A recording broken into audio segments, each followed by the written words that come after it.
நம்முடைய பிதாவாகிய தேவனால் கர்த்தராகிய இயேசு கிறிஸ்துவினால் உங்கள் அனைவருக்கும் கிருபை இரக்கமும் சமாதானமும் உண்டாவதாக. ஆமென். அல்லேலூயா. இந்த வேளையிலும் நாம் சிந்திக்கும்படியாக தெரிந்து கொள்ள வேத வசனம் பிரசங்கி புத்தகம் 4ஆம் அதிகாரம் 14வது வசனம். பிரசங்கி புத்தகம் 4ஆம் அதிகாரம் 14வது வசனம். அரசாளர் சிறைச்சாலையிலிருந்து புறப்படுவார் முன்பு ராஜாங்கத்தில் பிறந்து ஏழை ஆவாரும் உண்டு. அரசாளர் சிறைச்சாலையில் இருந்து புறப்படுவாரும் உண்டு, ராஜாங்கத்தில் பிறந்து ஏழை ஆவாரும் உண்டு. அருமையான தேவனுடைய பிள்ளைகளை, வசனத்தை ஞானி சாலமோன் சொல்லி இருக்கிறார்.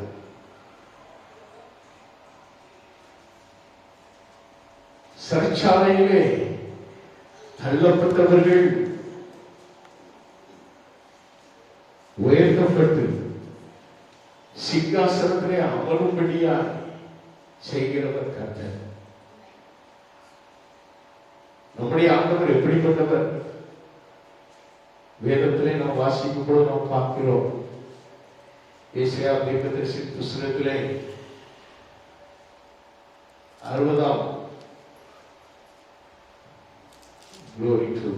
60ஆம் அதிகாரத்திலே நாம் வாசிக்கும் பொழுது 61ஆம் அதிகாரத்திலே 3வது வசனத்திலே வாசிக்கும் பொழுது சீயோனிலே துயரப்பட்டவர்களை சீர்படுத்தவும் அவர்களுக்கு சாம்பலுக்கு பதிலாக சிங்காரத்தையும் துயரத்திற்கு பதிலாக ஆனந்த தைலத்தையும் ஒடுங்கின ஆவிக்கு பதிலாக துதியின் உடையையும் கொடுக்கவும் அவர் என்னை அனுப்பினார் என்று ஆண்டவரை குறித்து சொல்லப்படுகிறது.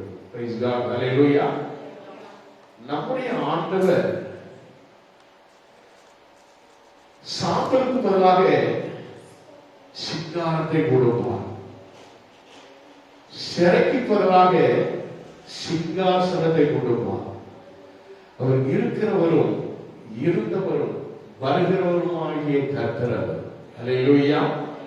அவர் சிறியவனை புழுதியில் இருந்து எடுத்து எளியவனை குப்பையில் இருந்து உயர்த்தி இல்லாதவர்களை தலை குதிர பண்ணுகிற கர்த்தர் அவர். இரக்கத்தால் முடிசூட்டுகிற ஆண்டவர் அவர். Price God. அல்லேலூயா.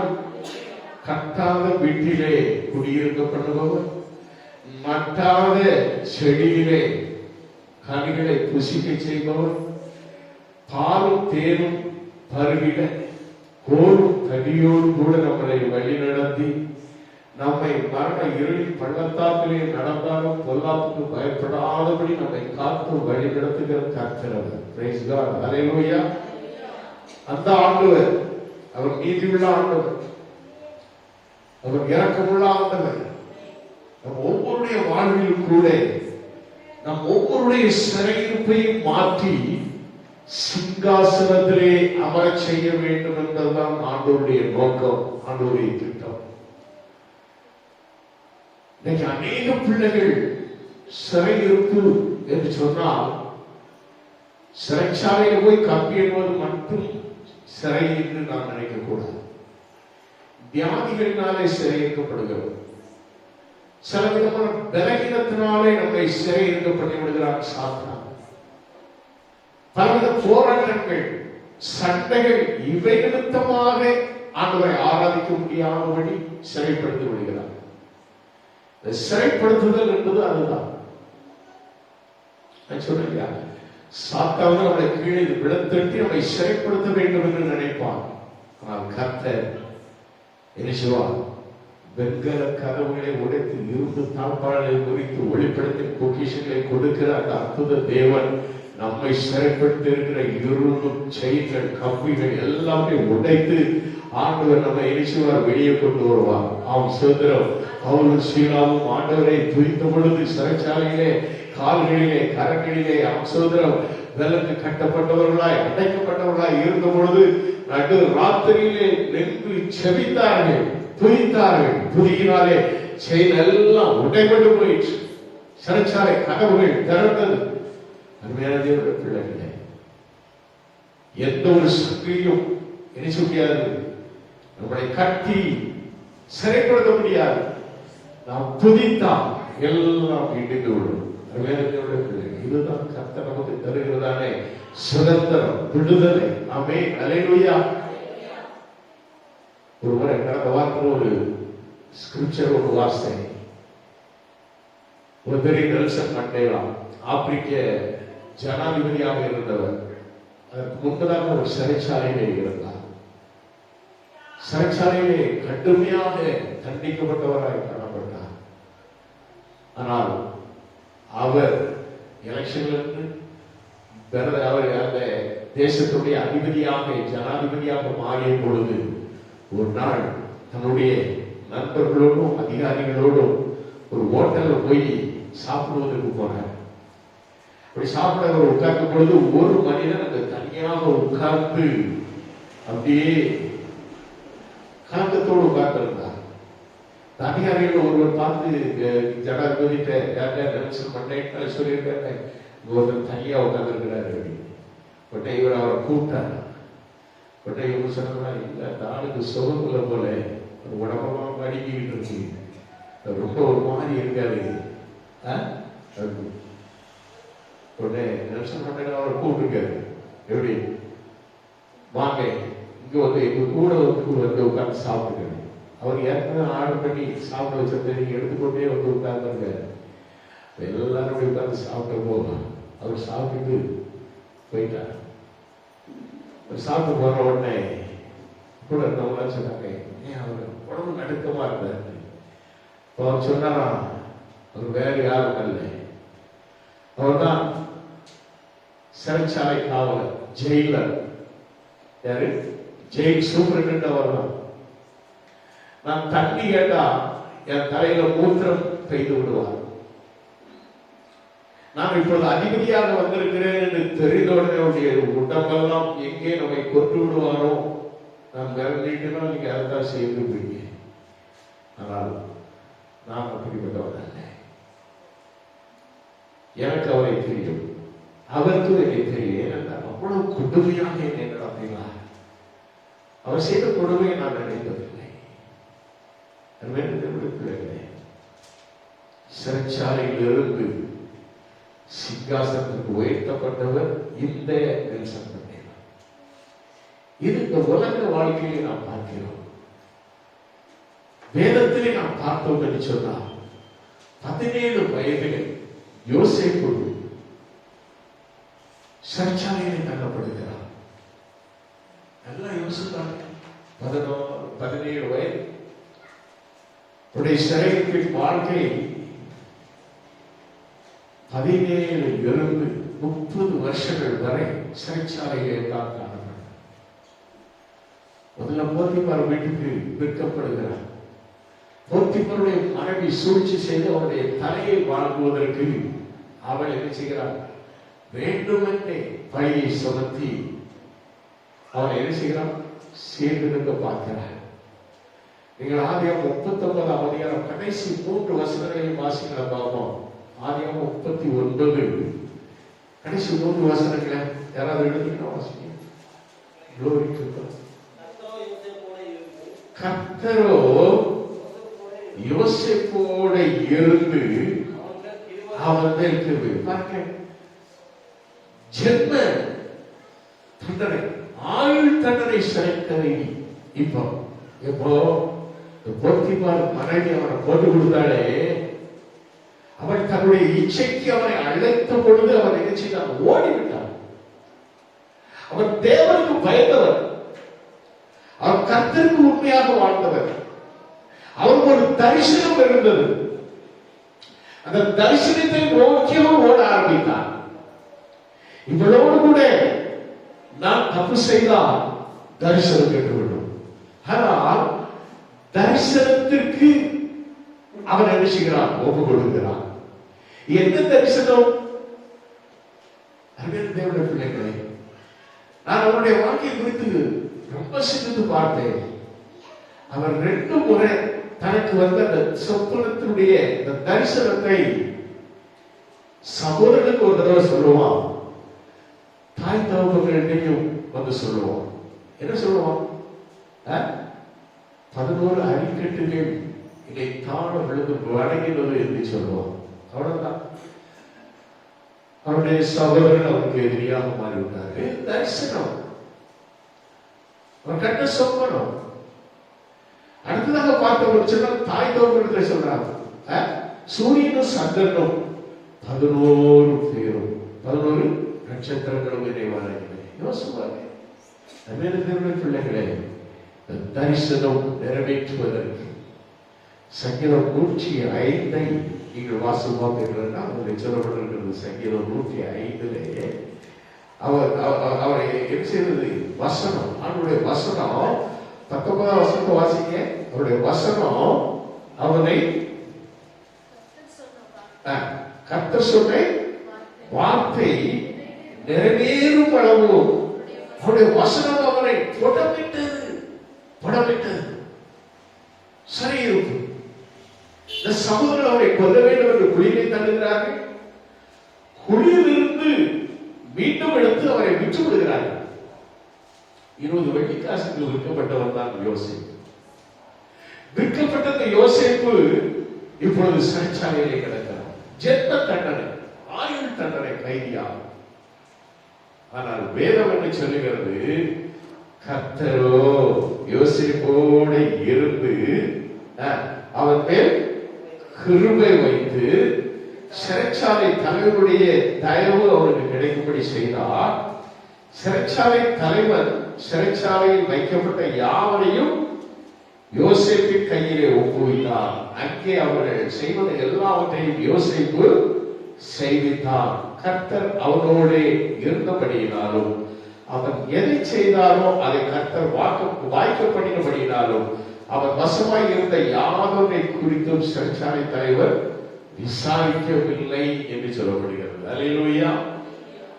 யாருக்கு சிறையிருப்பு வரும் என்று சொன்னால் தரிசனம் உள்ளவர்களுக்கு. நல்ல ஞாபகம், தரிசனத்தோடு நாம் வாழ்ந்தோம் என்று சொன்னால் கர்த்தர் நமக்கு வைத்திருக்கிற ஒவ்வொருவரையும் ஆண்டவர் அவர் அழைத்தவர். நல்ல ஞாபகம், எல்லாரும் உட்கார்ந்து நீங்க யாரு? தேவனால் அழைக்கப்பட்டவர். சிலராகத்தான் இருக்கு.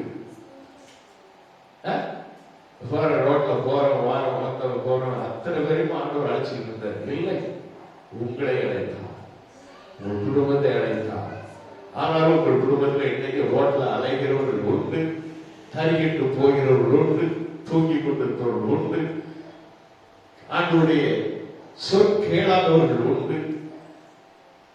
ஆனால் உண்மையாக ஆண்டவரை நேசிக்கிறவர்கள் தான் தேவ சபையிலே வந்திருக்கிறோம். கையை தூக்கி ஆண்டவர்களை நேசித்தார். நல்ல கையை உயர தூக்கி ஆசீர்வதிப்பாங்க. எனக்கு இந்த கையை தூக்குறது கொஞ்சம் வலி இருக்கும், ஆனாலும் கூட கையை தூக்கி அவரோட அழிவே சொல்லுங்க. அல்லேலூயா. அருமையான பிள்ளைகளே, நம்மை அழைத்தவர் உண்மை உள்ளவர். எத்தனை பேர் விசுவாசிக்கிறீங்க? அழைக்கப்பட்ட பிள்ளைகளுக்கு என்ன வரும்? சரீரத்தின் சோதனை வந்துள்ளது. ஆனால் ஆண்டவர் உங்களை சிறையிருப்புக்குள்ளாக ஒரு வியாதியோ, இல்லை என்றால் வறுமையோ, இல்லை என்றால் பிரச்சனைகளோ, கடன் பிரச்சனைகளோ, ஒரு சூழ்நிலையை ஆண்டவர் கொண்டு வருகிறார் என்றால் தேவன் உங்களை உயர்த்த போகிறார் என்ற அர்த்தம். அல்லேலூயா.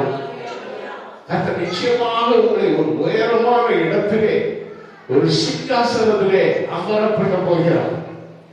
யோசேப்புடைய வாழ்க்கை அப்படித்தான் நடக்கும். அவன் உயரும் படம், அந்த வார்த்தை நிறைவேறும் படமும் கர்த்தருடைய வசனம் அவனை புடமிட்டது.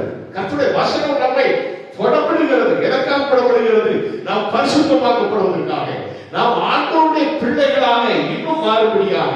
அவன் சொல்ற இதைத்தான் யோபு சொல்கிறார், அவர் என்னை சோதித்து பொன்னாக விளங்குவேன். அல்லேலூயா. பொன்னால விளங்கணுமா, பித்தளையா போடணுமா? பித்தளை கூட நீங்க நல்ல மதிப்பு கொடுக்கு. இந்த காலத்துல பித்தளை கூட நல்ல வேலை இருக்கு.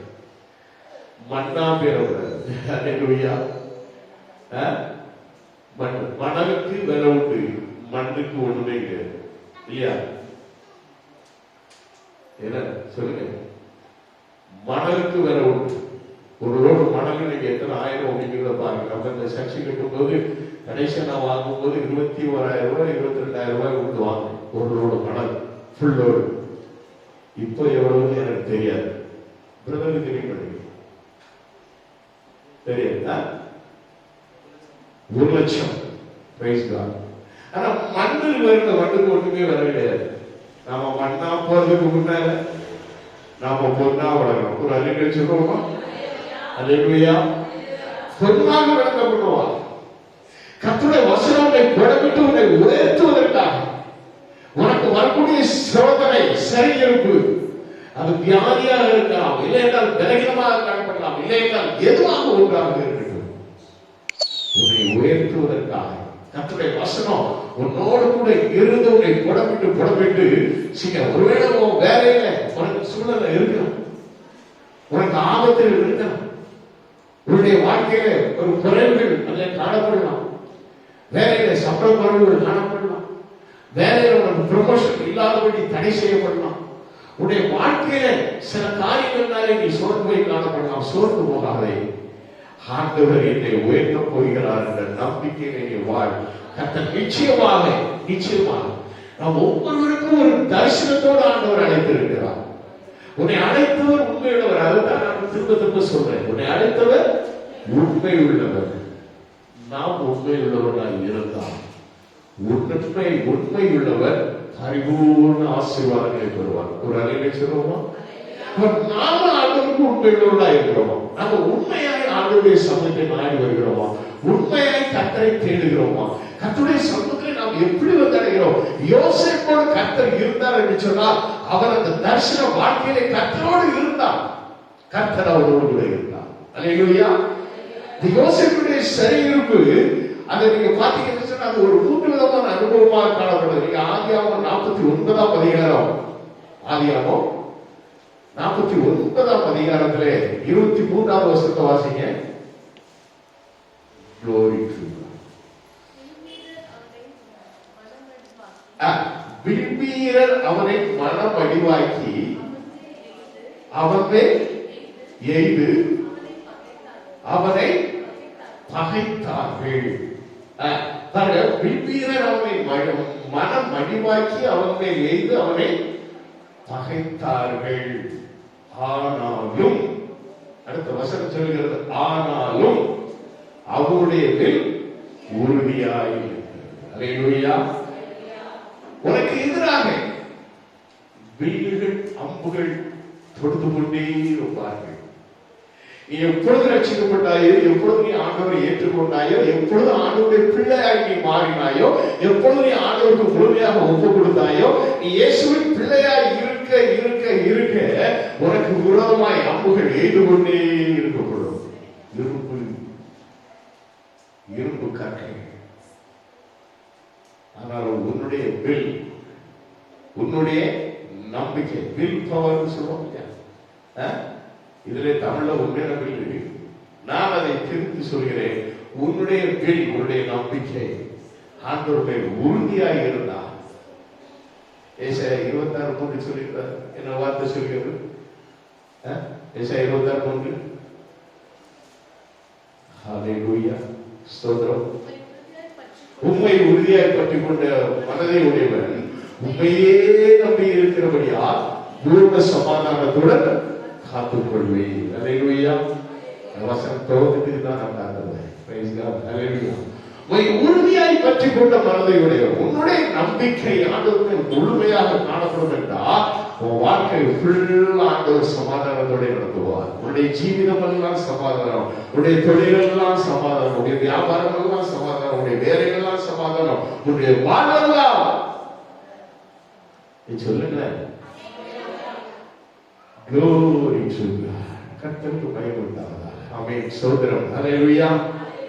இங்கே சங்கீதம் 105 நான் வாசித்தோமே 17, 18, 19 வசனங்களை வாசிக்கும் பொழுது அவர்களுக்கு முன்னாலே ஒரு புருஷனை அனுப்பினார். யோசேப்பு சிறையாக ஒதுக்கப்பட்டார். அவர் கால்களை விலக்கு போட்டு ஒடுக்கினார்கள். அவர் பிராணம் இரும்பில் அடைப்பட்டு இருந்தது. எப்படி? முதல்ல யோசேப்பின் பிராணம் இரும்பிலே அடைப்பட்டு இருக்கிறது.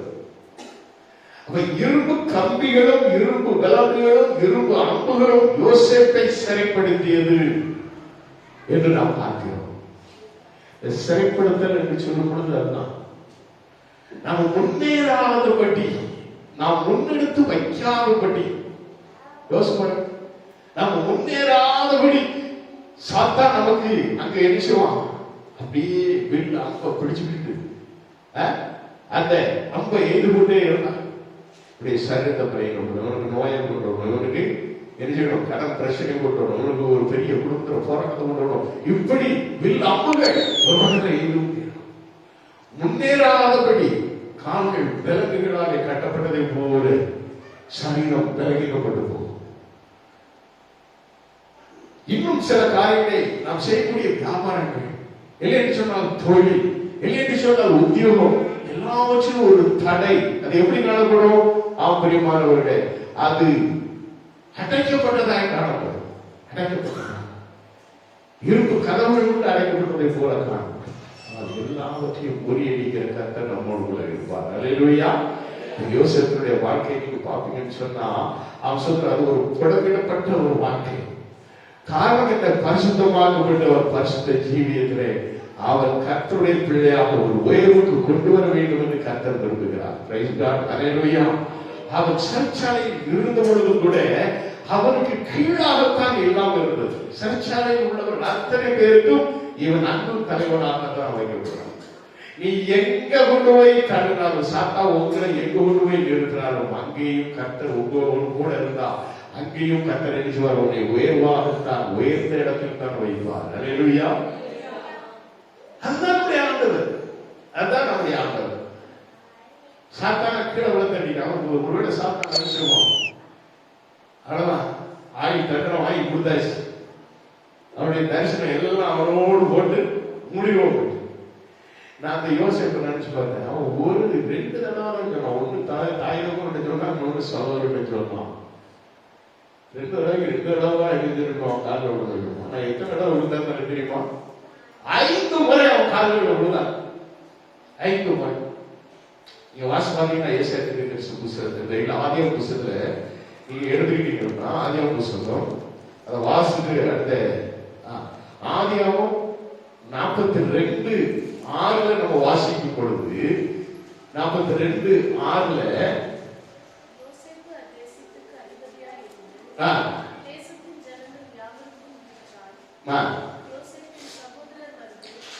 யோசேப்பின் சகோதரர் வந்து முகமுப்புற தரையிலே விழுந்து அவரை வணங்கினார்கள்.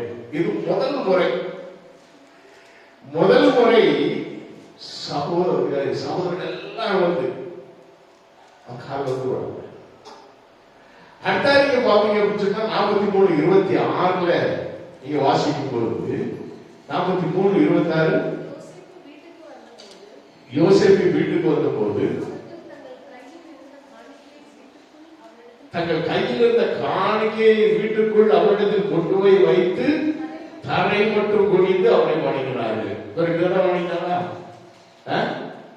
2 தடவை சொன்ன தரிசனத்துக்கு 2 தடவை சொல்லணும். இப்ப வாசிக்க 28வது வசனம். அதற்கு அவர்கள் எங்கள் தகப்பனாகிய உமது அடியான் சுகமாய் இருக்கிறார், இன்னும் உயிரோடு இருக்கிறார் என்று சொல்லி புரிந்து வணங்கினார்கள். அல்லேலூயா. 44:14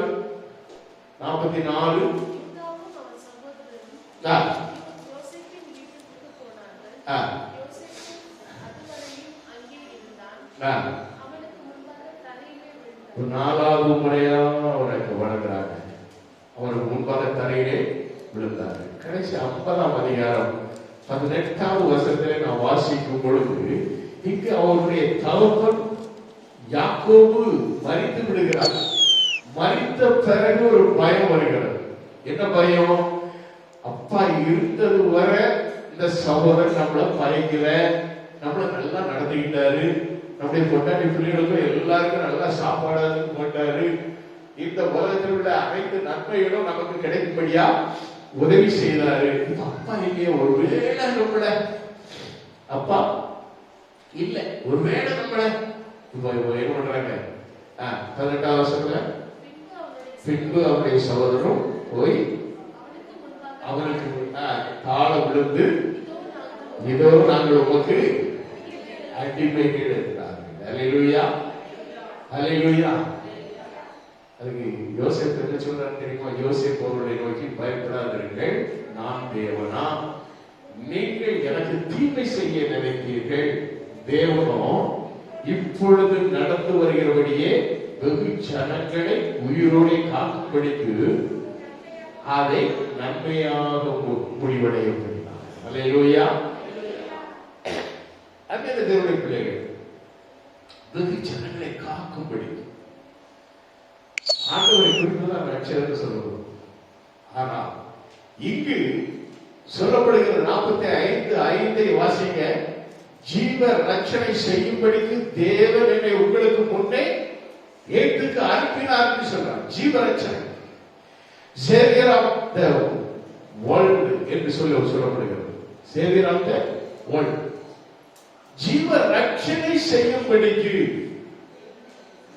யோசேப்பு ஆண்டவர் எந்த அளவுக்கு உயர்த்திருக்கிறார் பாருங்க. ஆச்சரியமானவர்களே, வேதத்திலே யோசேப்பை குறித்து வாசிக்க மிகுந்த ஆச்சரியமூட்டும் அநேக காரியங்களை நாம் பார்க்கலாம். யோசேப்பு சிறைச்சாலைக்குள்ளே இருந்த பொழுது கூட தேவ ஆவியானவர் அவர் மேல் இருந்தார். சொல்லுவோம், அந்த தேவ ஆவியானவர் அவருக்குள்ளே அநேக வெளிப்பாடுகளை கொடுத்து கொண்டிருந்தார். சாதாரணமாக தேவ ஆவியை பெற்ற இந்த மனுஷனை போல யாரும் உண்டோ என்று பார்வோன் அவரை பார்த்து சொல்லும் வண்ணமாக தேவ ஆவியானவர் அவர்களுக்குள்ளே கிரியை செய்தார். அல்லேலூயா. அவருக்குள்ளே இருந்த அந்த தேவ ஆவியினுடைய அந்த வரம் என்ன? அதுதான் அறிவை உணர்த்தும் வசனம், ஞானத்தை போதிக்கும் வசனம், word of knowledge and word of wisdom. அறிவை உணர்த்தும் வசனம். சொப்பனம் கண்ட ராஜாவுக்கு சொப்பனத்தை வெளிப்படுத்தி பின்னாலே நடக்கக்கூடியது, அதுதான் விஸ்டம். வேடம் விஸ்டம் என்பது அதுதான். அப்ப முதல்ல தெளிவை கொண்டு வருகிறார், அதுதான் அறிவை உணர்த்துகிறதான வசனம். இந்த வரங்கள் 9 வரங்களிலே இந்த வரங்கள் ஒரு மனிதனுக்குள்ளே செயல்படும் பொழுது நடக்கிற காரியங்கள், சம்பவிக்க போகிற காரியங்கள், இப்பொழுது பிரசன்ட், இப்பொழுது என்ன, இப்பொழுது தோன்றியது என்ன, இப்பொழுது நடக்கிறது என்ன, இனிமேல் உள்ள காரியங்கள் என்ன, இதையெல்லாம் ஆண்டவர் வெளிப்படுத்துவார். அல்லேலூயா. இதுதான் தரிசனம். இப்படிப்பட்ட ஒரு தரிசன வாக்கியம் அவர்களுடைய காணப்பட்டது. முதல்ல கூட கொஞ்சம் ஒருத்தருக்கு சொப்பனத்தை வெளிப்படுத்தி கொடுத்து பானபத்திரக்காரன் ராஜாவுக்கு முன்னால அனுதினமும் திராட்சரசத்தை ஊட்டி கொடுத்து என்ன செய்வான்? ராஜாவுக்கு முன்னால் நிற்பவன் தான் அந்த பானபாத்திரக்காரன். ஒருத்தர் சிறப்பாய் அவன் கண்ட சொப்பனத்தின்படி தூக்கிடப்படப்பட்டான். இந்த பானபத்திரக்காரன் அவன் தன் நிலையில உயர்த்தப்பட்ட பிறகு ஒரு நினைச்சுவாரு, ராஜா கூப்பிட்டு இப்படி உயர்த்துவான்னு சொன்ன அந்த சம்பவம் நடந்த பிறகு சொன்னா அதை போறதுக்கு முன்னாலே சொன்னான், என்ன செய்ய ராஜா சொல்லி என்ன வெளியில கொண்டு வாப்பா அப்படின்னு. அவன் போனவன் அவனுக்கு கிடைத்த பதவியில சுகத்துல மனுஷனை நம்பாரு, மனுஷனை நம்பாரு. நீ என்ன உதவி செய்தாலும் நீ செய்த உதவிக்கு மனுஷனிடத்திலிருந்து நன்மை வரும் நினைக்கவே நினைக்கிற உனக்கு அதுக்கு பதிலா வேதனை தான் வரும், துன்பங்கள் தான் வரும், துயரங்கள் தான் வரும். உனக்கு நன்மை செய்ய உலகத்தில் ஒருத்தருமே கிடையாது. என் ஆண்டவர் ஒருவர் தவிர. நீ ஆண்டவருக்கு முன்பாக உன்னை தாழ்த்தி தாழ்த்தி தாழ்த்தி ஆண்டவர் உனக்கு செய்த நன்மைகளை எல்லாம் நீ தாழ்த்தி கொண்டே இருக்கணும். ஆண்டவரே, அவன் சொல்ற, எனக்கு இந்த பதவி உயர்வு கொடுத்து, எனக்கு இந்த சம்பள உயர்வை கொடுத்து, எனக்கு இப்படிப்பட்ட காரியத்தை வந்து நான் எந்த நிலைமையில் இருந்தேனே, குப்பையில் இருந்து உயர்த்துகிற ஆண்டவர். அவன் சிறியவனை என்ன செய்கிறாரு? அவன் சொல்ற, குப்பையில் இருந்து எடுத்து உயரத்தில் அமரப்படுகிற ஆண்டவர். அவன் சொல்ற, நீ சொல்லிப்பார், நான் என் நினைப்பேன் எப்படி கிடப்பேன். இன்றைக்கு ஆண்டவர் எப்படி வைத்திருக்கிறார்? சிறைச்சாலைக்குள்ளதான் நான் போகலை, ஆனா அத்தனை காரியங்களை நான் செய்தேன். ஒரு நாள் சிறைச்சாலைக்குள்ள போறேன், எதுக்கு தெரியுமா? இன்டர்வியூக்கு போறேன். அதுவும் என்னுடைய வாழ்க்கையில நடந்தது. நான் இன்டர்வியூக்காக தான் வேலூர் சென்ட்ரல் ஜெயிலுக்குள்ள போனேன். நல்லா யோசிப்பாங்க, வேலூர் சென்ட்ரல் ஜெயிலுக்குள்ள போனேன். எவ்வளவு பெரிய ஜெயில் தெரியுமா? அந்த ஜெயிலுக்குள்ள போனேன். உள்ள போய் யோசனை, ஒரு நாளுக்கு நம்ம வந்துருவோமோ, நம்ம பண்ற அக்கௌண்டிகள் கொஞ்சமா நஞ்சமா. ஆனா இன்டர்வியூ ஆண்டவராக அழைத்து போனான். பிரைஸ் காட், ஹல்லேலூயா. கோர்ட்ல படியேறினேன். இந்த செய்தியெல்லாம் உண்மையிலே பழைய வாழ்க்கை லிஸ்ட் எடுக்கும் போது போச்சு அப்படின்னு சொன்னா என்ன நிச்சயமா இப்ப கூட தூக்கி விட விடுறோம். நீ அன்னைக்கு அப்படியே பண்ண அப்படின்னு சொல்லிட்டு அதுக்கான திரும்ப பிள்ளைகளே, ஆப்பிரிமானவர்களே, முதல் குற்றவாளிக்கு பதிலாக நான் அங்க எங்க இருக்கான்? எஸ்பி கஸ்டடியில் இருக்கான். எஸ்பி கஸ்டடியில் அவனை பிடிச்சு வச்சிருக்காங்க. அவனுக்கு பதிலாக ஒரு ஆள் வேணும். எனக்கு எல்லாம் செட்டப் பண்ணிட்டாங்க, ஜட்ஜிக்கு பணம் கொடுத்தாச்சு. ஆனா இன்னைக்கு அந்த கேஸ்ல 4 பேர், அதுல முதல் குற்றவாளி எஸ்பி கஸ்டடியில, மற்ற 3 பேர் இருக்காங்க. 3 பேரோட உட்கார்ந்து நானும் உட்கார்ந்து பேசிக்கிட்டு இருக்கேன். ஐயோ, அவன் அங்க இருக்காரு, இப்ப அவனுக்கு பதிலாக என்ன பண்றேன்? இப்ப ஜட்ஜ்மெண்ட்டுக்கு இப்ப கூப்பிடுவாங்க. கூப்பிட்டா உள்ள போனா 3 பேர் போய் இல்லைன்னா முதல் குற்றவாளி அவன் இல்லைன்னா கேஸ் அடிச்ச மாட்டாங்க. இன்னொரு வாயிலாக தூக்கி வச்சிருவாங்க. ஜட்ஜி மாற்றிடுவாங்க. ஜட்ஜி மாறக்கூடாது. போற போக்குல காசு அங்க வாங்கிட்டாரு, லட்சக்கணக்கு. போற போக்கு தீர்ப்பு விடுதலைன்னு சொல்லிட்டு போறாரு. என்ன பண்ண அப்படிங்கும்போது நான் சொன்னேன், அவன் பேரை சொல்லி சொல்றேன். அந்த பேரை பண்ண சொல்றேன். ஏன்னா இது நிறைய இடத்துக்கு போறதுனால அந்த பேரை சொல்லும்போது அந்த பேரை சொல்லிட்டு சொன்னேன். அவன் வேசியெல்லாம் வெட்டுவாங்க, எனக்கு அந்த வேசியை வாங்கி கொடுங்க அப்படின்னு. உடனே, ஏய், பைக்கில் போய் வேசி வாங்கிடுவான், வேசி வாங்கிடுவான். என் பேரெல்லாம் பேசி வேசி கட்டிட்டு அதெல்லாம் போய் சாப்பிட்டோம். அதுக்கு முன்னாடி வேசி வந்து சாப்பிட்டு வேசி கட்டிட்டு என்ன பண்ண உட்காந்து அங்க வரிசையா வாசாங்க. 4 பேர் வாசிக்கும்போது நல்லா முதல்ல கேஸ் குறை குற்றவாளிகள் முதல்ல கேஸ். நான் செய்ய சமூகமே கிடையாது. ஆனா படப்படன்னு தீர்ப்பு, அடுத்த பேர்லாம் வாசம் படப்படன்னு தீர்ப்பு, விடுதலைன்னு வந்தது. விடுதலைன்னு வந்தது. ஆனா எப்பிச்சு நான் பண்ண வேண்டிய ஒழிய வேண்டும். ஏன்னா அவன் கையெழுத்து கூட எனக்கு எப்படி போடுறதுன்னு தெரியாது. அதெல்லாம் கூடாங்க, எல்லாருக்கெல்லாம் பார்த்துக்குவாங்க. எல்லாரும் நம்பி பார்த்தாங்க. அவன் யாரு தெரியுமா? முதல் குற்றவாளி. வாரத்துக்கு 3 நாள் 4 நாள் கோர்ட்ல போய் நிற்பான். அவனுக்கு அத்தனை கேஸ். இந்த கொலை கேஸ் மட்டும் இல்ல, வாரத்துக்கு அவன் பயங்கரமான சாங்க அடிதடி தண்டா தஸ்தி. வாரத்துக்கு 3 நாள் 4 நாள் கோர்ட்ல போய் நிற்பான். அப்ப அங்க உள்ள எல்லா கார்டுக்கும் என்ன செஞ்சிருவான்? அப்ப அவனுக்கு தெரியும். நான் என்னையும் பார்க்காங்க, அப்படியே பார்த்துட்டு இருப்பாங்க. பக்கு பக்கு பக்கு பக்கு நான் டைம் விடுதலை. முதல்ல வெளியே ஓடி வெளியே ஓடி போறியாங்க. ஏற்கனவே சாவியை பிடிக்க வச்சிருந்தேன் புல்லட். நேர போன புல்லட்டை ஸ்டார்ட் பண்ணேன். அங்க வந்து பார்க்கணும்னு சொல்லிட்டு ஓடிட்டேன். 3 பேர் தான் இருக்கேன். 4வது நாள் எஸ்பி கஸ்டடியில் இருக்கிறோம். மறுநாள் வந்து அதில் எடுத்துக்கணும். தேவடைய பிள்ளைங்க, ஒரு வேலை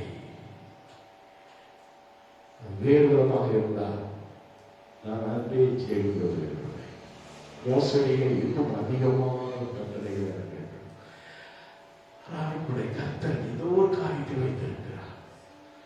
நம்முடைய வாழ்க்கையிலே நாம் எத்தனையோ விதமான தவறுகள் செய்கிறோம்.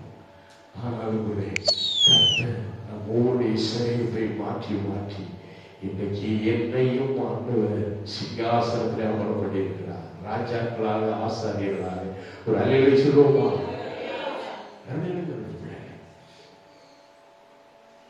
வேத வசனத்தின்படி 10 கட்டளைகளையும் மீறினவன் ஒருவன் இருக்கிறான்.